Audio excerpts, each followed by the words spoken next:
This video is brought to you by NordVPN, more on that later.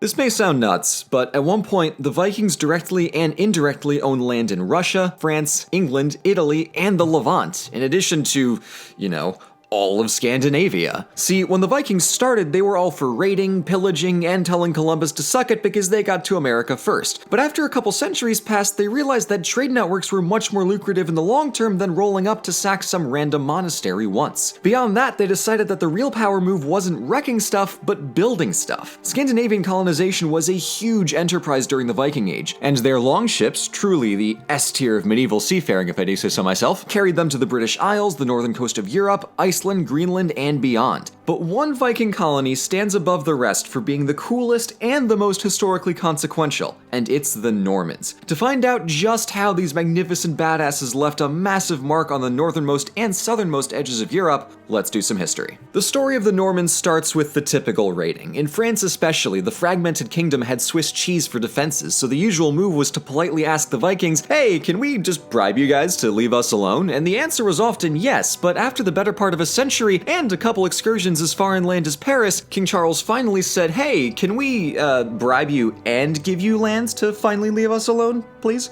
And the Vikings were thrilled to accept. These Scandinavian raiders turned colonizers occupied a stretch of land along the English Channel, now known as Normandy because the Normans, aka Northmen, lived there. Part of the deal was that these settlers would convert from their icky Norse paganism to Christianity, and as a more natural consequence, they started speaking French and assimilating into the local population. And it was good for both parties. Since the Normans had most of the swords, and therefore most of the bargaining power, they were able to get some serious autonomy from under the French crown. And the French got the happy consequence of having a Viking buffer state, meaning no more raids for real this time. Now that we have an army, let's take a look at their literal crowning achievement, the Norman Conquest. I'm skipping over some of the politics of it because the entire concept of hereditary monarchy is a gigantic farce, but basically, after the King of England died, there were three claimants to the throne. There was the new English king, Harold Godwinson, the current Norwegian king, Harald Hardrada, and finally Duke William of Normandy, clad in the plot armor of 10,000 protagonists. So in 1066, Godwinson takes the throne and the two other guys prepare an invasion. Now, while Hardrada and William were both Scandinavian in origin, the Normans were being rebellious teenagers and didn't care what their Scandinavian parents said about stealing entire kingdoms. But like all teenage kingdoms, the Normans procrastinated and the Norwegian Vikings made landfall in England first. And they got completely stomped at the Battle of Stamford Bridge, losing almost 3/4 of their army. The bad news for Harold Godwinson was that he himself had lost around half his army in true Pyrrhic and/or Marvel fashion. Take your pick.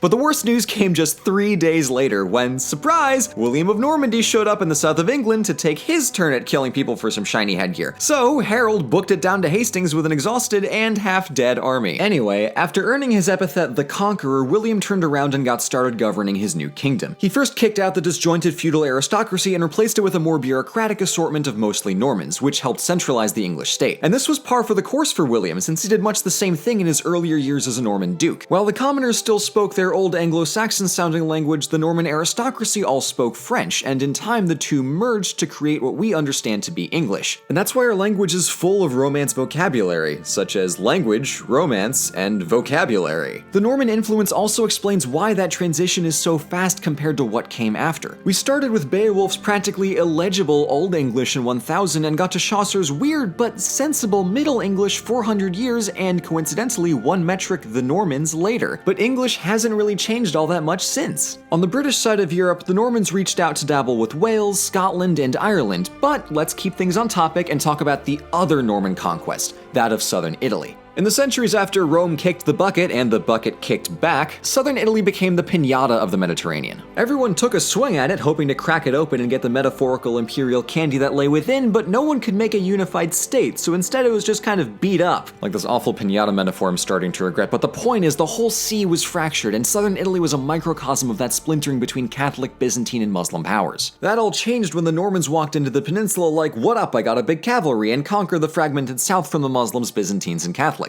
At one point, they defeated the Pope's army and then profusely apologized after. They may be conquerors, but they always remembered their manners. The trickiest part of the campaign was the push into Muslim Sicily in 1064, 2 years before Hastings, but they called off the entire campaign because their camp was full of spiders, which is enough to make anyone either leave or napalm the entire island. 6 years later, they tried again and won, and another 6 years later, the southern half of Italy was firmly Norman. But here's the kicker. In the process of building up this newly unified kingdom of Sicily, the Normans created an open and tolerant society where Catholics, Greek Orthodox Christians, and Muslims all lived and worked together. It's the same trick the Normans pulled in France, in England, and now in Italy. It's almost like assimilating cultures makes you better off or something. Who knew?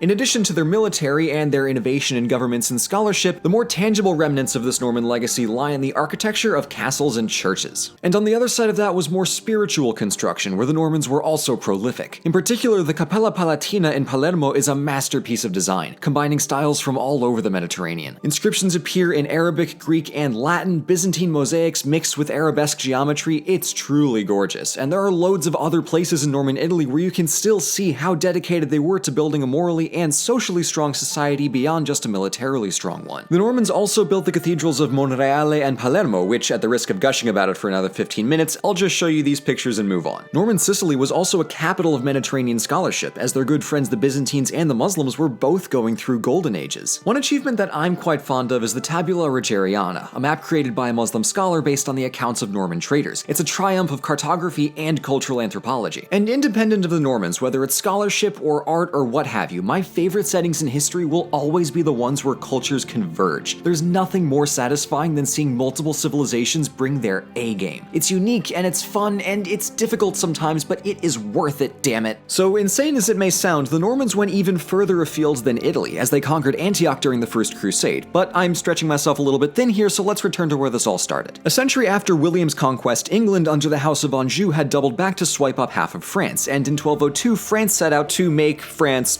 again, so they reconquered Normandy from England, which kicked off about 600 years of the two powers absolutely hating each other. The politics are actually way more complicated than that, but now I'm just stretching myself thin here by talking about English and French history, and I can be here all day, so I think the takeaway here is that the Norman legacy is way bigger than any one nation, and their success lies in how far they spread, how thoroughly they laid their foundations, and how gradually they faded into the background. Even when Normandy, England, and southern Italy stopped being ruled explicitly by the Normans, the effects of that history remained firmly rooted in place for centuries. The Normans were fighters, yes, I mean these are the descendants of Vikings we're talking about here, but through exploration, trade, state building, and a drive to assimilate, they became so much more than just that. So, I mean, yeah, conquering huge swaths of land is cool, but have you ever established a network of interconnected kingdoms that bring out the best of local cultures and lay firm groundwork for centuries of continuous governance that would subtly but powerfully drive the course of European history? Because if not, you're really missing out. The Normans sure got around back in the day, but if you want to make like a Viking and travel the world through the magic of the interwebs, look no further than today's topical sponsor, NordVPN. As we engage more and more with the online world, and as cyber sleuths get better and better at stealing my goddamn credit card information last month, it's only getting more important to protect your data, and a secure virtual private network is a great way to do that. As I write these words, I'm in a cafe on public Wi-Fi, which can normally be pretty risky, but as far as my digital self is concerned, I'm safe and secure way over in Denmark with just a couple easy clicks. NordVPN is offering you 75% off a 3-year plan and a free bonus month if you go to nordvpn.com/overlysarcastic. Free VPNs sound nice, but in reality can be extremely shady, so trust your information to the military-grade encryption of Nord servers. It also comes with an ad blocker, which is just a cool bonus. But it's not only a matter of security. With Nord, you can access content from around the world with a click. So when you go to Greece for the summer, you can watch American Netflix after you realize that the Greek Netflix doesn't have the Medici show that I was in the middle of watching before I was so rudely interrupted by the confines of world geography. So anyway, whether you're on a laptop or your phone, your data is worth protecting. So head on over to nordvpn.com/overlysarcastic and use the code overlysarcastic to get 75% off 3 years of secured data. Thanks again to NordVPN, and for more globetrotting goodness, hop over to Australia to check out my appearance in Shadiversity's video on ancient Greek weapons and armor.